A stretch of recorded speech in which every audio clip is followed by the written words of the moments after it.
All right. And then Jorge is also monitoring the chat box. So, Okay. And we have and then Ingrid.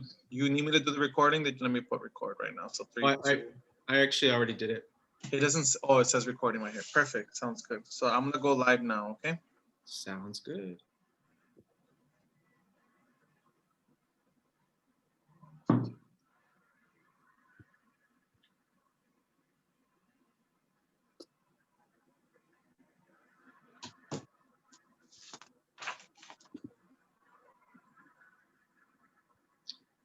All right.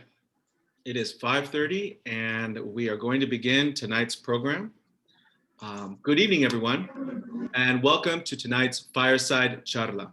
Before we begin tonight's program, we're excited to share that tonight's event is available in Spanish via Zoom's real-time translation feature. To share more about how this works, I'd like to introduce you to our Spanish language interpreter, Alejandra Marroquín. Alejandra. Gracias, Richard. Mucho gusto a todos. Buenas tardes. Me llamo Alejandra Marroquín y hoy estaré con Lea y vamos a ser sus intérpretes esta noche. Y bueno, queremos introducir la idea básica de qué es la justicia de idioma. Y ese es el derecho de que todos tienen de hablar, escuchar y ser entendidas en el idioma en el cual se sienten más cómodos. Por ahorita estamos haciendo interpretación consecutivo, pero en un momento vamos a ir a interpretación simultánea. También queremos recordarle que es la responsabilidad de crear un espacio bilingüe y esa responsabilidad es de todos, ¿verdad? Entonces, cuando no estén hablando, vamos a pedir que pongan su micrófono en silencio. También cualquier tipo de comunicación por parte de los intérpretes o facilitadores lo van a ver en la caja de conversación. También vamos a pedir que una persona hable a la vez y por favor no cambien de idioma en medio de la frase. Vamos a pedir que también hablen en un paso moderado y que tomen pausas entre las frases. Por favor, también introdúzcase su nombre, su organización antes de hablar. Y si tiene cualquier problema tecnológico, por favor, háganos saber o también a su persona de tecnología que va a ser Víctor para esta noche. Y también cuando estamos listos para aprender la función de interpretación para las personas que tienen computadora, van a ver un globo hacia la mano derecha hacia abajo.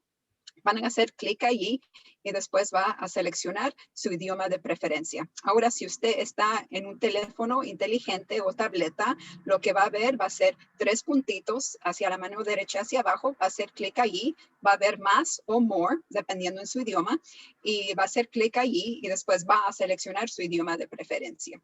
Y como están escuchando, esta noche vamos a estar usando la E versus la A o la O en términos de género. Esto no es un error, es nuestro esfuerzo para quebrar los binarios de género. Y con eso se lo paso de nuevo ahora a Richard. Gracias.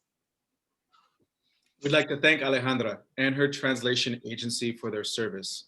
Victor, at this time, please go ahead and activate the translation function now. You'll notice a small globe in the bottom right-hand corner that says interpretation, and you can select that at this point.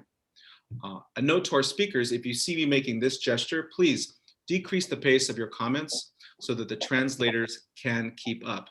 Damas y caballeros, tenemos traducción en español disponible para este programa. Por favor, seleccione español en el menú debajo. Gracias. Tonight's Fireside CharLA is brought to you in partnership with United Latinx Fund and Latino Coalition of Los Angeles. This online event series aims to engage, educate, and advocate on important and timely topics that impact LA's Latinx community during the current moment of social change driven by the COVID-19 pandemic and advancement of diversity, equity, and inclusion. My name is Richard Corral, and I'm the Interim Executive Director of United Latinx Fund. I'd like to quickly thank the sponsors for tonight's event, Southern California Gas Company and our newest sponsor, Mercury Public Affairs, for their commitment to and investment in nonprofits like United Latinx Fund that work to transform, uplift, and improve our community's quality of life. To welcome our newest sponsor, Mercury, I'd like to introduce John Eck, co-chairman and principal of Mercury, to provide some brief remarks. John, please share some of your remarks at this time. Sure, thank you, Richard. Well, as national co-chair and partner at Mercury Public Affairs, we're proud to be a partner with United Latinx Fund and promote what they are doing to advance the interests of the community, its leadership, and address the most pressing needs of the community. We've been really impressed by this CharLA series and watching what the different programs have done, and just happy to be part of it. Happy to work with Richard and the rest of the team, and proud to be here. So thanks for having us. Thank you so much, John. Our program is designed to engage you, our audience. So if you have a question, please enter your questions in the chat box, and note that everyone's audio and video will be muted until the Q&A. Also, tonight's program is streaming on Facebook Live. So to access the video, please visit either United Latinx Fund or Latino Coalition of LA's Facebook page. And at this time, our team will provide links in the chat box to both Facebook pages, and you can share the event on your page, invite your friends. I'm also going to do it in a moment as well. So it's a great way to engage and promote tonight's conversation. Speaking of, tonight's CharLA follows to yesterday's big announcement by President Biden, who assigned Vice President Harris to lead diplomatic efforts in Central America to address immigration. Tonight, you will hear from a panel of immigration experts, advocates, and attorneys on the current state of immigration reform, detention centers, homeland security, ICE, and the current migration of foreign nationals toward the US border. I'd like to now introduce the moderator for the evening, Denise Mejia, Latino Coalition of Los Angeles's advisory board member. Denise, take it away. Thank you so much, and thank you everyone for joining us this evening. It's an honor to have all these amazing panelists and this amazing team in partnership with ULF, and without further ado, so that we can get going and with respect to everybody's time. As you all know, we're undergoing such chaos in terms of the immigration situation, but we all need to also acknowledge that this is not something new. This is ongoing for many, many years. And I think we're hitting a plateau where we really want to get some change. Therefore, we'd like to move forward with introducing what asylum means in interpretation, so you understand a little bit of what that means. Asylum is a protection granted to foreign nationals already in the United States or arriving in the border who meet the international law definition of a refugee. The United Nations in 1951 Convention and 1967 Protocol defined a refugee as a person who is unable or unwilling to return to his or her home country and cannot obtain protection in the country due to past persecution or well-founded fear of being persecuted in the future, or account of race, religion, nationality, membership, and in particular social group or political opinion. Congress incorporated this definition into U.S. immigration law in the Refugee Act of 1980. So being that said, I'd like to move with our first panelist and address the issues on what we're experiencing now with asylum. And I'd like to please present Gabriela Pinta Vega, who is an immigration attorney. And Gabriela, if you could please briefly introduce yourself, and I'll ask you a couple questions after your introduction so we get a little feel of who you are and what you're doing for the community. Thank you so much, Denise. Thank you everyone for being present tonight. Again, my name is Gabriela Pinta. I'm an immigration attorney. I've been practicing immigration law for over the past 10 years, and I practice nationwide. I have my offices here in Northridge and also in the state of Florida. I've been working on this type of cases, asylum cases, and an overall immigration all this time. So I'm very happy to be here and helping out the community, providing the information necessary so that everybody has the correct information. There's an abundance of information. So it's good to have to be part of these type of events. So Gabriela, a quick question for you moving forward here is to ask you questions in regards to asylum. As you know, asylum is the biggest issue we're encountering right now with the overflow of the detention centers and what we're experiencing. Could you share with us a little bit of what you find to be the biggest challenge right now for attorneys in the industry right now with the situation that we have specifically? Well, we have to go back a little bit and have a little bit of background of what happened to the asylum process before under the prior administration and what is happening now. So, the asylum process, basically, when people are coming to the border, they're seeking either for affirmative asylum request or defensive asylum request at the border. And there was a process where people were requesting credible fear interviews to determine whether they qualified to see if they could go forward with an asylum claim in court. Same thing with individuals who are seeking reasonable fear interviews at the border, okay? So when the last administration came in, there was a series of changes that completely dismantled the asylum immigration process. So basically, there was this policy, what's called metering, that was established back in 2018, where people who were coming at the border requesting for asylum under those enumerated grounds, which you listed, we're specifically told to take a number and to go back to Mexico and wait in Mexico to continue an asylum process request. So that created a lot of delays. So that's one group. Another thing that happened is that now we have what it's called a migrant protection protocol program that started back in 2019, which basically got rid of this process of screening for asylum seekers under the credible fear interviews. And they basically put everybody in court proceedings and then send them back to Mexico to wait in Mexico for a court hearing. So you had about 70,000 people that had been enrolled since 2019 until April 20, which basically were in Mexico waiting for them to be called to the hearings inside the United States. And so now you're getting a lot of backlogs with the asylum process. And on top of that, you get a series of different agreements that were instituted also in 2012, where if there was an order from the Department of Homeland Security, if individuals who were coming and traveling through a third country and had not applied for asylum, could not apply asylum in the United States. So that was another thing that set back the number of people who could be eligible for asylum. And yet another agreement that was put in place in 2019 was between the Department of Homeland Security and different countries such as Honduras and Guatemala to basically what they call safe third country, where you can send back people who are applying for who were seeking asylum, send them back to these countries to apply for asylum there. So with all of these different types of things happening in 2012, you had a setback of the numbering of people who were prevented from seeking asylum at the border, who were not allowed to proceed with the normal process, which is the credible fear interviews, reasonable fear interviews, to come into the United States to continue with the process. So that created a crisis.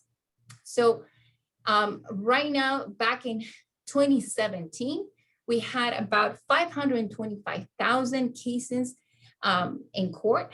Right now, we have about 1.3 million cases in backlogs. Wow. Creates a huge number of delays.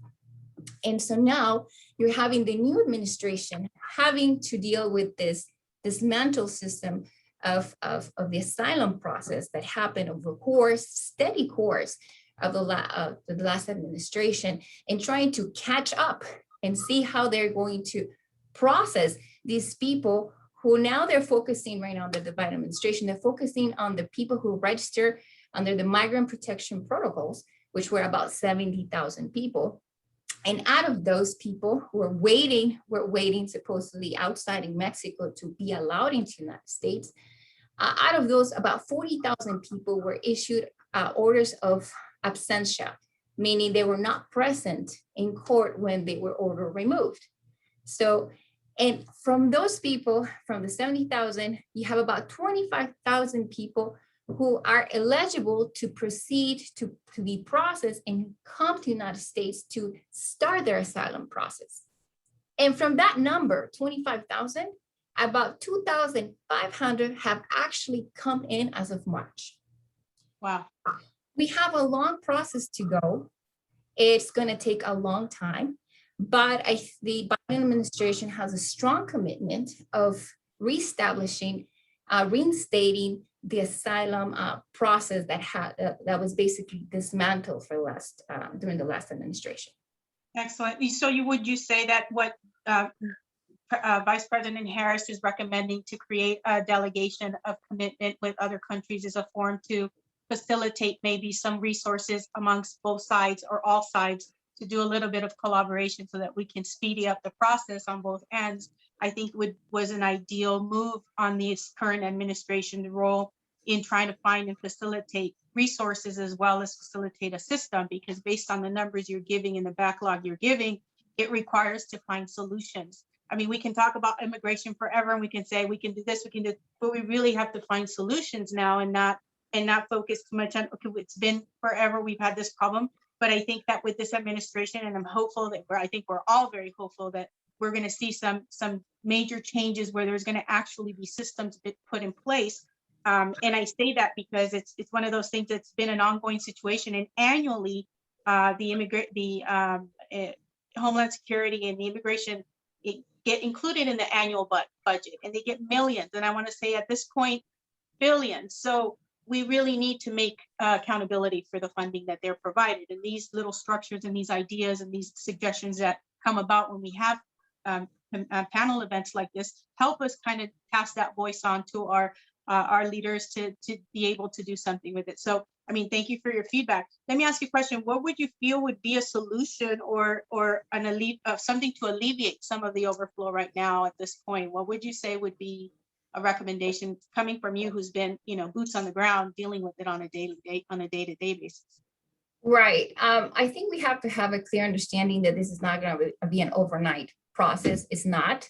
It's going to take some time, but I think we're calling the Biden administration to have people for more rapid screenings of individuals who are approaching the border, who are seeking valid asylum seekers, who are seeking asylum claims, to let them into the United States where they can be placed under surveillance programs, under case management programs, and have them be able to get the legal assistance that they need and the social services and medical attention that they need so that they can continue their case in court.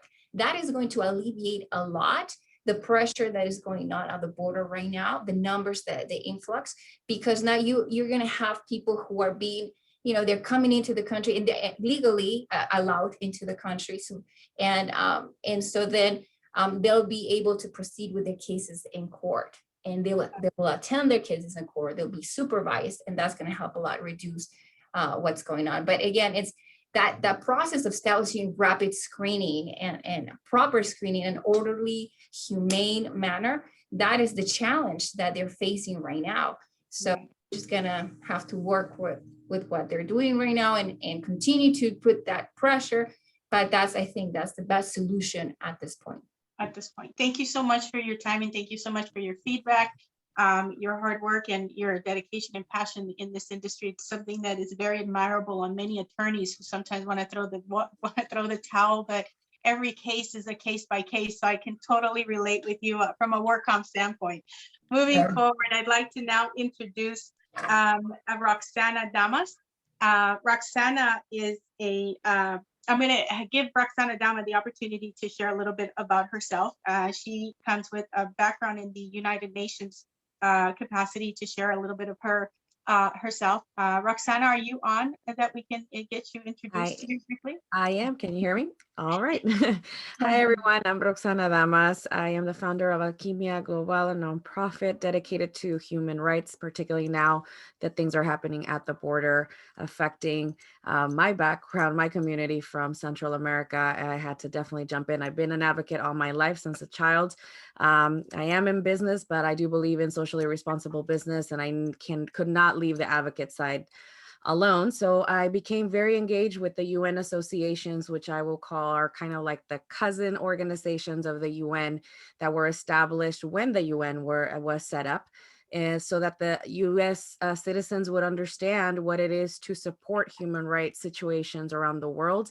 but I think more importantly, right here in our own turf, and to dismantle some of these things of racism and things that we're seeing now. So currently, I've also been selected as a UN Empower Women champion from 2017 on, and we've been involved in different capacities. Earlier today, we had our event with the UN Commission on Status of Women Parallel event, where we got a chance to talk about refugee women and really creating those spaces so that we can have women, men, all ages to be able to speak up to the situation happening at the border.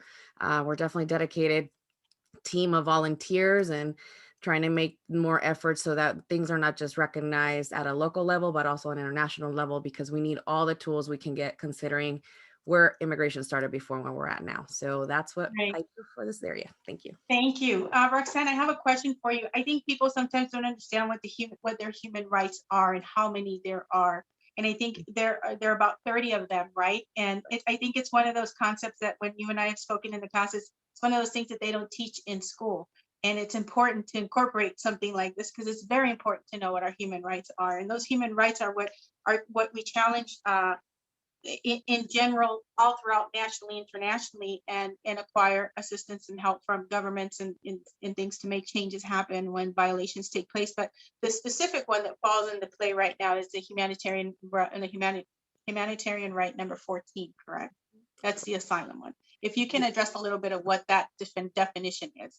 So it's really about the freedom to seek safety and to leave the spaces that we're in. If you're in a certain country, you are not being treated well and you have to flee, and that there's agreements that many countries have signed on to provide a safe way into seeking asylum. And these agreements, and many times, are not always being honored by many of the countries involved. In this case here in the US, those were definitely not done. There's also a lot of things within those agreements for human rights that we think in theory, because we hear it in the news, that they're all been signed on to, or that we've all, or that we have all the different layers that we need to be able to advocate under the UN. But there's a lot that UN cannot do without the country saying we need help. So that's probably like the first part I want to say about that. So if you're in Mexico when the whole crisis, kind of exploded, at least on TV, we've seen things for many years. That conversation was like, why is the UN not stepping in? Well, Mexico has to say something, and it can't be from this side. It has to be from the other side. You probably need all the different countries involved. This idea of the third safe country also comes from some of these agreements, but it was misused from this side on how it would be set up. You actually have to be a third safe country to be able to do that, not the source country where things are happening. And in terms of like human rights, a lot of people, tell me, oh yeah, well, children have, human rights, or we have the rights of the child, but the US has never ratified I'm sorry, I lost my track of thought. It's been a long day. They've never ratified the rights of the child, the Convention on the Rights of the Child, and also CEDAW, which is for women's rights. So within those, there's layers about what the human rights components are, and we talk about them, we toss them out, but we really still have a lot of work to do from any administration on both sides of any party. It's really about us understanding the tools that we have in place so that we can really give human rights a voice and a platform. Okay. And lastly, I wanted to ask you a question. There's a periodic review that the UN does annually. Can you explain a little bit about that and what took place this year and what we accomplished this year with that? So it's a fairly new process. It started in 2008. It's under the Human Rights Council. So a couple, I think, of countries and probably people who are advocates for different issues of human rights said, the complaint that we often hear is people don't really know how you get the UN and the Human Rights Council involved. How do I, as a local citizen, make change and impact? So this was designed in 2008. And what it does is that it puts a country who signed on to this, a Universal Periodic Review, and short UPR, so you'll hear me say that. They agree to be reviewed, and all the countries get to listen and give feedback about the reports they hear from civil society. So this year we became part of civil society. Denise, so civil society giving reports. So we started in October. That was already kind of like the second cycle of the process. We started in October and we started collecting stories and writing reports and then talking to the heads of the missions of the UPR process under the Human Rights Council. Once those reports were turned in, they had the task to review, and we had to go back and advocate to each of the heads of the missions to please take the floor and speak when it was the review for the US. That review happened November 9th. There was a couple hours of where each country got about 1 minute to speak, and they spoke to all of the issues that we're discussing right here today, a lot. And there were recommendations that were provided. Now in the second, I'll say this is now the fourth phase, we just went back to talk to heads of mission because the US accepted some of the recommendations, but declined on others now under this administration. And we have to continue to keep this conversation with the heads of missions and also keep our conversations locally. So first you go abroad, you talk to the heads of missions, and now at this stage, moving forward from probably this next month, we're going to start slowly bringing those agreements that the US said, yes, we're taking those on. We're going to start bringing them back here to our local communities. So anything that we don't have a local court system, a local law, or something that we could utilize, we can start utilizing these agreements that are internationally, you know, they're international tools that people use for agreements sometimes to, I'll say, to look good. People don't like to look bad under human rights. So you want to use that social pressure in a way, and this tool that's been set in place to take it to your local community, where I will say you have a detention center, for example, and you say, hey, city council, did you know that this is something that the US said at this level? And we can take this back over there. And then we'll start taking it to local cities, to Congress, to the vice president, which with what happened yesterday is so important that we do that. And then again, all the way to the president. And then we start the cycle again. So it's a 4-year cycle. And it's not only happening for the US. Honduras is actually going through it right now. And we're supporting the Honduran community to go through the UPR process too. And Central America and Mexico. So I think it's part of that collective effort that we can all do to put some pressure on from different angles and using these tools. And it's not the only one. I think there's so many tools that we don't know about. It's such a convoluted space to be in, and we're doing our homework. I'm not an attorney, but I definitely be an advocate and being in the advocacy space. But we have a lot of attorney friends who are part of this, and I invite all of you too. We need you there. We need your stories. One thing they asked from us, the heads of missions, is great. Let's talk about the policy. Let's talk about the challenge. Humanize the issue for us. Right. I can tell you right now the story. Today we had a call from one of our participants in our event. That I don't know if you all heard the news that a woman was crossing the border and drowned, and her kids are left right now in a detention center in Mexico. The dad's undocumented here. They can't reunite, and they're trying to figure out if they can find an attorney and the grandmother who can take them in. And there's a lot of challenges in that story. So I'll stop there, but I will say there were a lot of violations on both sides. Mm-hmm. And it didn't have to end that way. And these stories are the ones we have to say. And I think you all there in the front lines get to hear a lot. And I think we're here to support each other. So count us in. Well, thank you so much, Roxana, for your feedback and the hard work that you're doing with the UN in a program that's barely taking its baby steps, I want to say. Yes. But we're planting the footprint so others can carry on and make sure that we continue to fight the system and find a way to do it amicably without violence. But the most important thing is to educate our communities. And that's where we lack being able to organize and mobilize. And once we're able to do that from strategic partners and strategic coalition organizations, then we're able to have a higher and more powerful voice for the ones in Congress and Senate so that we can actually accomplish some changes some way, somehow. Again, thank you so much. Yes, go ahead. I just want to say in terms of results, there are case studies that you all can look up to where even here in the US, when they've taken a case to the UPR, that there have been some definite results where there was, for example, a removal of a police officer that was a serial killer, I think in Chicago, and they had tried every other avenue within the local system and it just wasn't working. By using the UPR, they were able to do more with that system. So I do think that it is that extra pressure that sometimes we don't really see how effective it can be.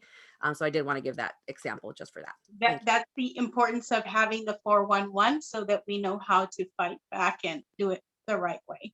Right. Perfect. Thank you so much for your time and thank you so much for your feedback. I'm moving now forward to another topic with it's very dear to me because I myself have been boots on the ground. I myself have taken a very personal and active role on addressing the issue with children in detention centers. I have visited myself a couple of the refugee centers across the border, and the person I'm about to introduce right now is Mr. Peter Shea. And I'm going to briefly just give a brief description of Mr. Shea's background, and then I'll pass it on to him so that he can address a couple issues and questions. Mr. Shea played a critical role that has benefited and restored fundamental rights to several million class members throughout the country. In 1985, two organizations filed a class action lawsuit, and the Flores Settlement Agreement was reached in 1997 after 7 years. The Flores versus Barr is a nationwide class action case on behalf of all the detained immigrant minors, resulting in a national settlement granting all detained minors the rights to humane treatment and prompt release from custody. Mr. Shea today has been challenged to this day with this situation in children. And as you can see, if this took place back in 1997, we are way over 24 years later, and the situation to this day has not been resolved. He has daily challenges with his organization, and other advocates have come together to keep fighting and not giving up on this fight. So Mr. Shea, I would like to briefly introduce you to come aboard and share a little bit of where we are right now, because it seems that we're talking 24 years later, and what are your current biggest challenges with what we're experiencing right now with children in detention centers? Great. Can you hear me okay? Yes. Okay, good. Well, firstly, I want to thank Richard, Denise, the others for organizing this CharLA. Yeah, I'll try to be brief. I think the Flores settlement is a settlement we reached in 1997 after about 10 years of litigation, going to the Supreme Court, Ninth Circuit, Court of Appeals several times. And it sets the national standards for the conditions of detention and the prompt release of all minors, whether they're in Border Patrol custody, ICE custody, or if they're unaccompanied minors, they're supposed to be transferred by the Border Patrol to the Office of Refugee Resettlement, which is part of HHS, now being run by Javier Becerra, within about 72 hours. So you have three agencies. Border Patrol does mostly apprehensions. If the minor is with a family parent, they'll be transferred to ICE custody. If the minor is unaccompanied, they'll be transferred to the Office of Refugee Resettlement. And again, our settlement sets forth in great detail the conditions of detention. And if a kid is not going to be released under the terms of the settlement, that child has a right to be promptly placed in a facility that's licensed by state for the care of dependent children. And whether that child is in such a licensed facility or in ICE custody, under the terms of our settlement, the child has a right to prompt release as expeditiously as possible to family members residing in the United States. It's probably about 400,000 children who have been released from custody as a result of our settlement. And at the same time, conditions of detention, other than the current crisis and 2019 crisis at the border, but in general, conditions of detention have vastly improved because of the terms of our settlements. Kids in detention have a right to access to education, to medical exams, to food, drinkable water, counseling, et cetera, et cetera. Now, before turning to, I did want to spend a couple of minutes on the current crisis, but before I mention that, one of the things that I think is important for all activists and for all advocates to be thinking about now that Biden's in office, and we've got rid of this Trump guy, and that is this: that it's very important that in any of the advocacy that we do now, we don't just look at the next 2 or 3 years of the Biden administration. We realize nobody thought Trump was going to win. All the polls had him, Hillary Clinton had him down and out. And lo and behold, here's some viciously anti-immigrant, anti-child, nihilistic personality can actually win the presidency of the United States. He still has 70 million followers. So just as a word of caution or encouragement, I guess, anything we do, we need to think about like a 10-year plan.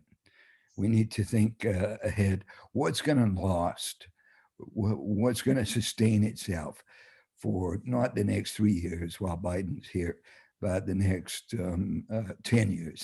That should be our goal, making social change for at least the next decade, and using the Biden administration as a springboard, but not doing things like the way, say, Obama did DACA, TPS, just memos that were issued, which are fickle. Somebody else, Trump comes in, he goes, we're going to end it. Well, luckily the courts temporarily blocked that till Biden came into office. But we want to think about solutions that have durability. Now, with regards to the current crisis, we're at the center of this because our settlement has the same force and effect as a federal statute. And it cannot just be changed by administration, cannot even really just be changed by Congress. It has real permanency to it. And I get called by the media almost every day now, especially with this crisis at the border. And they say, what are you doing about it? You're going to come out and punch Biden for this situation, take him on? My position is no. And there's a couple of reasons. One is that this current, and I try to deflect people away from thinking of it as a surge, because I honestly don't think it is a surge. I think that there are a large number of unaccompanied minors and parents with children who are currently living in squalid camps, the worst refugee camps in probably the whole world, just south of the border, because Trump closed the border. And Trump used the COVID-19 thing to do what he always wanted to do anyway, which was to close the border. But instead of those people going home to their home countries, they were basically told that, oh, you'll eventually get an interview, you just have to wait in one of these camps. And then COVID-19 came, so that kind of delayed everything. But they were, in essence, encouraged to stay in these camps. And they were told, if you leave the camp, you lose your place in line to get one of these interviews. So this mass of several thousand children and parents with children was really created by the Trump administration. And another thing that's causing the overcrowding is, and of course now when Biden says, well, at least I'm going to let in unaccompanied minors and mothers with children under 7, at least they're going to get to come in and to have an asylum interview. Well, of course, these people in these camps, well, of course, you don't want to stay in one of those camps, highly dangerous, unhealthy, unsanitary. You're definitely going to come forward and say, hey, can I get an interview? And so that's part of it. And that's obviously not Biden's fault, unless you want to say that by turning to a more humane and probably legal under U.S. and under international law, probably a more legal policy. So to that extent, yeah, he's had some responsibility. But the other side of the problem is that unaccompanied minors are supposed to be transferred from Border Patrol to Office of Refugee Resettlement, part of HHS, within 72 hours. But the problem is that for 4 years, Trump didn't want the Office of Refugee Resettlement to release these children once they were transferred to their custody from the Border Patrol. And so they created all kinds of obstacles to slow down the release of these children. And Biden needs to dismantle those policies in order to get children released from or to their families, so there's room for kids from the Border Patrol custody to come into the Office of Refugee Resettlement It seems custody. like it's a very complex process right now to dismantle what the chaos is. And I think probably what the Biden administration is probably doing it in sectors and sections, kind of dissecting it to properly find a way. And I want to thank you for your feedback and your input, Mr. Shea. I know you've been passionately doing this for so many years to help our children find a dignified way to go through this process. And I admire you so much. And you're one of my mentors in the industry, trust me, you have no idea. But I would like to also, moving forward and being respectful to everyone's time, I would like to also, in conjunction with what you just shared and what you just kind of gave us an idea of what could and could be a possibility and how we can find ways to restructure. I'd like to bring and introduce to everyone our next guest speaker, Mr. Luis Guerra. He's working with capacity. He's in the capacity of strategic officer for the out in El Cajon area and working with the clinic, the Catholic Legal Immigration Network Incorporated. And I'd like Luis Guerra to take a moment and introduce yourself and share a little bit of who you are, what you're doing for the community, and what challenges you've endured since you seem to also be experiencing boots on the ground at the border. So would you be so kind, Luis, and share a little bit about yourself? Thank you again, Mr. Shea.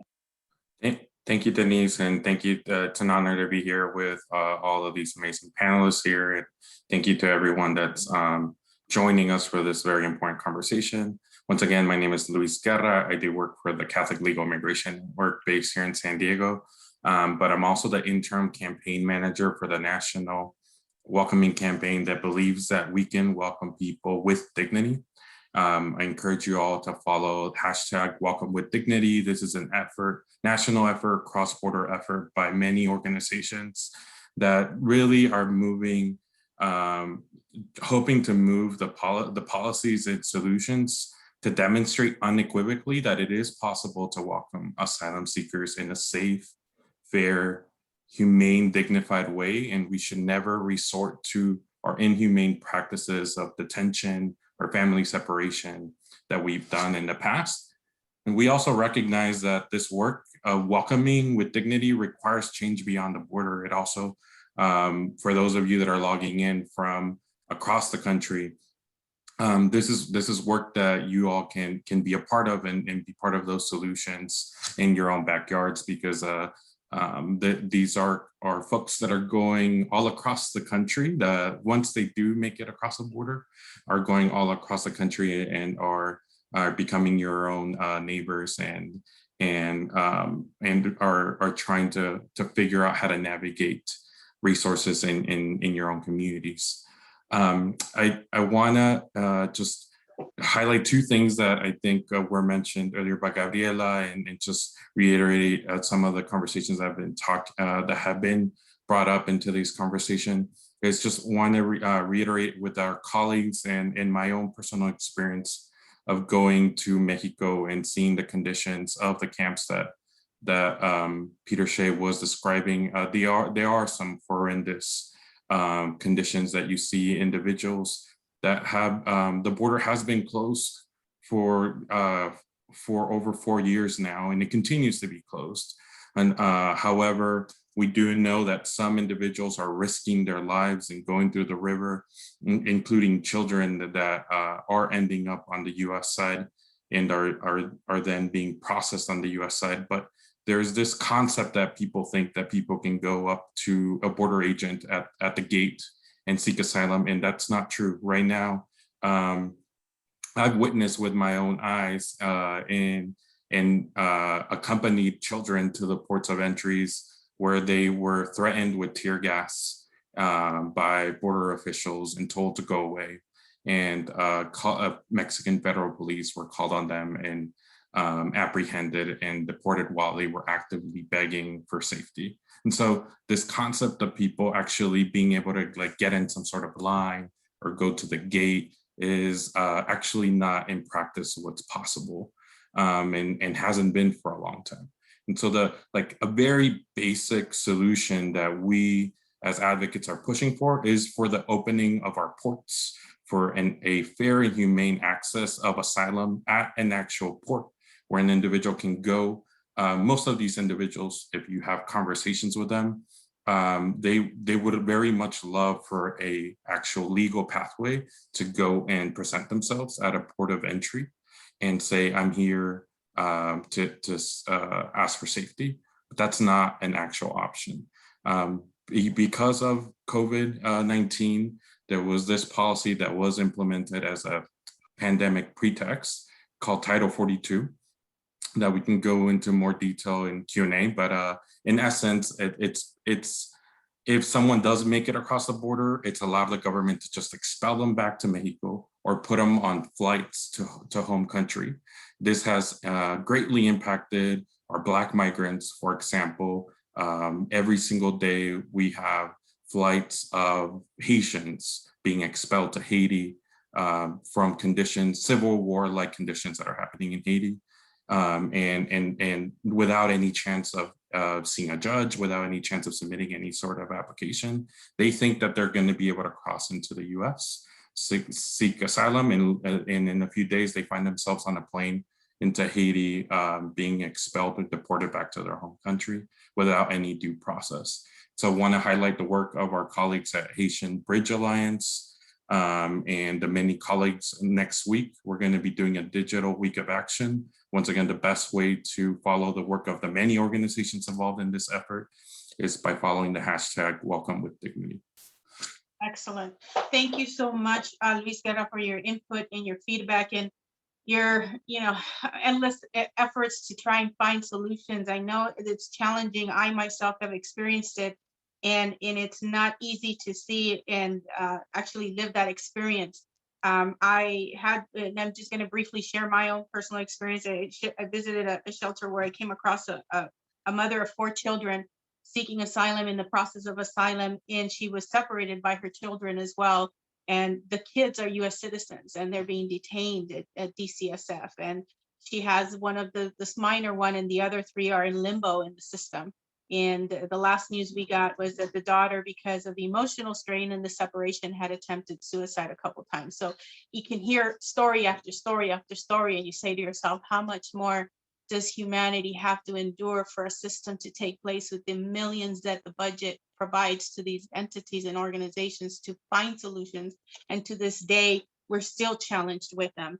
And hoping that moving forward with this administration, that as they're strategically finding ways to make things happen, that we as communities and advocates and organizations still come together and keep being the voice for the voiceless and keep creating these coalition and organizations, because again, the voice gets stronger and it's more powerful when we come together. And bringing this to the table, bringing your feedback and all the amazing panelists we had today and your information is an eye opener for people who have no idea what really is going on and what misleading information is out there. But what we are doing here today is exactly that, is being a resource to our community so that we can pass it on. And to move forward with a little more 411, everybody's passing on information, but when we want to know a little bit of what is going on from the legislative perspective, there's a website called congress.gov, and that's where you can see a lot of these bills that are being processed and are being introduced by the Biden administration and where their status is with these bills, and you can get an idea if they're in the process of just barely introduced or have they been passed. So looking at all of the bills that the Biden administration submitted in March, not all of them have been passed. Some of them have been categorized as introduced, but not being passed. So being attentive and knowing where to go for this information is useful and helpful for people to understand what bills are out there that we can some way, somehow make contact with our leadership and send them letters to press and push on these bills to get passed, because those are the things that can also make things happen. In a component. So there are a couple of those resources at the congress.gov. be on the lookout for HR 2415, which is the bill submitted for Dignity for Detained Immigrants Act of 2019 is one that I'm very adamant to try and push. It's very important. And then they recently passed HR 3239, which again, it's humanitarian standards for individuals in customs and border protection. And they also passed HR 2203. The reference of congress.gov is kind of a place where you can get a little more feedback, a little more 411 as to what it consists of and what those bills, what they are and what they mean and what they're there for to do. And it's important to also address those because when we don't provide information to our communities, they don't know what legislation is, where can we make things happen. So again, I would like to thank all of you this evening. It's been an experience. It's been an opportunity to share back some questions. If any of you guys would like to participate in any questions crossing each other's field of expertise. Luis, do you have any questions for Mr. Shea or Roxana? Are you interested in any additional questions that we would like to take the opportunity now to address?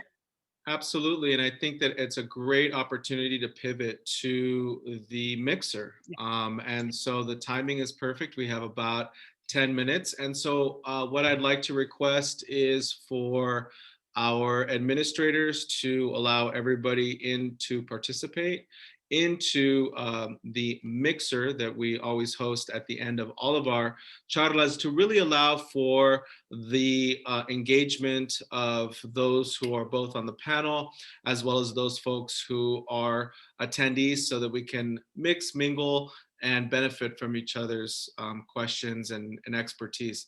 I'm so happy to see a few folks, familiar faces who are joining us today. Hello, Brianna. I also see Laura Santos, Cesar, welcome, and Agustin, thank you so much, and Christian for joining us today. Yeah, and let's open it up. Is there anybody who, there is a hand raising function, or if you can put your name even in the chat for those folks who are not familiar with how to use the hand raising function, please just put your name in the chat if you have a question, or if you would like to make a comment, please let us know. We're open, and let's have a conversation for the rest of the 10 minutes. Anybody want the floor? If not, Laura Santos. Let's unmute Laura so she can talk. Let's see. Okay, now you can hear me. Yes, absolutely. Welcome, Laura. Please share with us. No, I just wanted to know, I got on late, if I could, and I noticed that it's recording. Is it gonna be available? Absolutely. As a matter of fact, we posted it earlier, but we'll post it again. We have the United Latinx Fund always shares and records all the conversations, and we put them on our YouTube page. And then we also do a short highlight video, which is about a minute in length, that covers some of the highlights of today's conversation. So yes, absolutely. Okay, great, thank you. And thank you, Victor, for putting the link in And the chat then, box. you know, my only comment is that I'm so impatient, you know, it just kills me. And, you know, because of COVID, I ended up in a 3-bedroom house by myself, and I'm thinking, the thoughts that are going through my head is, why can't we just bring them here? I'll even marry somebody to get their citizenship. It's just, you know, it's horrible what's going on. And I get very impatient with having, you know, the legislation, and, you know, it's just too slow. Things need to get fixed. yeah. Ruben Gonzalez, our friend from CSUN.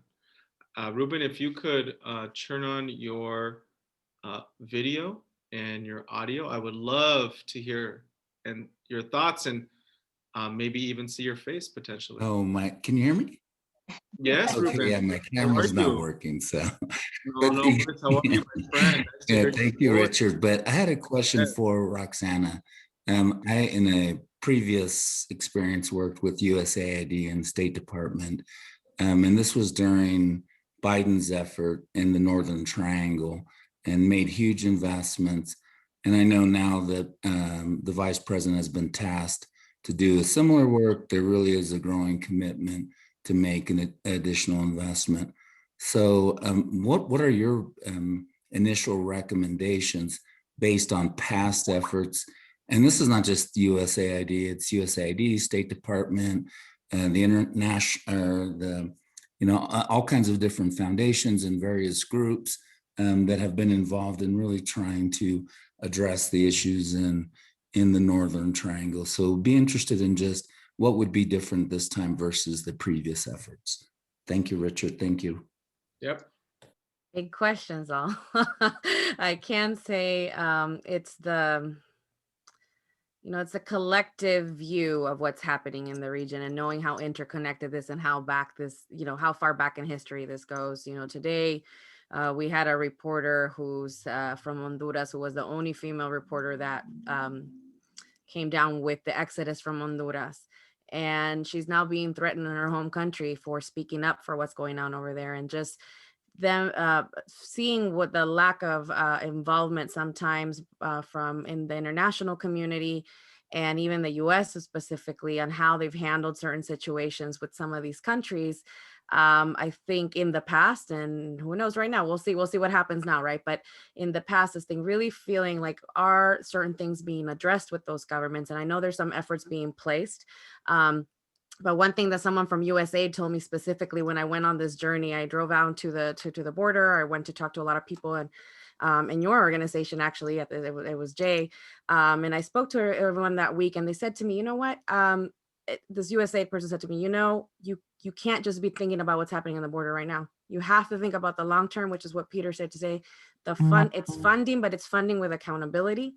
It's using all these other instruments that we're all signed on to. It's improving some of these agreements to that we can measure it better. And unfortunately, that's something that I think, it hasn't always been successful, that the measurement of the impact of what's happening. In this case, I'm going to use the UPR as an example. Both the US and Honduras are being reviewed, but so is El Salvador and so is Mexico. How can we connect these dots and align some of the policies we have here internally of how we fund and what the kind of results we have moving forward? At this point, I do think that the US is signed on to sustainability goals under the UN. I don't know how those really apply right now under USAID funding, but I really hope that with the involvement that US is having, that we can align these items moving forward. Additionally, now that we've joined the Paris Agreement, again, under the UN, there is a request that the US has to have a national institution for human rights because we don't have one.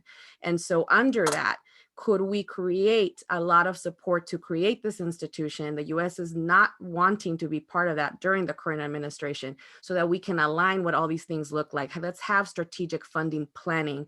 Let's have these policy things. What are those measurements? I just really feel that both people outside on the other outside of the border and us here, communities, who go back, like my brother just went back to vote in El Salvador.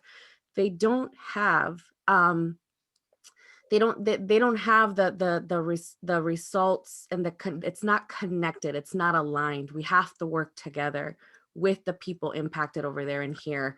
It's a tough question to answer, but I hope that I gave some insights, and we definitely have to align our tools and our policies for the exterior. Yes, thank you. I do think what I understand is the funds are going to not be directed towards the government, but really to the NGOs and other different groups. So thank you for the. Absolutely. Yeah, I agree with Roxana in the sense that there's so much alignment that needs to be done in collaboration, but I think there needs to be a long-term strategic business plan per se to see it with results and measurements and to see it with ideas and platforms that are going to see some progress and that are going to be made public, and that people are going to be able to see and know and participate when things are done behind the scenes and things are addressed and suddenly there's a new law and things happen without knowledge, without resource. This is why we provide these resources. This is why we say, here's the UN representative, this is what we're doing, this is what's happening now. Here's immigration, this is what we're doing, this is what's happening now. Here's a gentleman, Mr. Shea, who's been fighting the system. These have been his challenges. And then we have people at the border, and this is what they've been doing to try and align resources. So a combination of all of these things that we put together in this panel was to accomplish that. And I hope that we were helpful and useful to our community in obtaining that resource and that info, or that 411 that we're kind of missing: where, how, what, when, why, and how. And so I would like to again thank every single one of you for your time today. I know it's respectful to your times as well. It's been an honor to have every single one of you here today, and thank you for accepting the invitation to participate in this panel. You have no idea how important it is to get the voice out to our community. Again, thank you so much. Thank you, everybody. Thank you for attending today's charla. Thank you to our production team at ULF, United Latinx Fund, and the Latino Coalition of Los Angeles. Thank you to everybody who was working the chat box and also Facebook Live. I loved how there was parity across the resources. And I know that our friends at Latino Coalition do have a general membership meeting that starts promptly at 6:30. So we want to allow them to transition effectively and with ease to their next commitment and engagement. So thank you everybody for attending, and please be on the lookout for the recording on YouTube.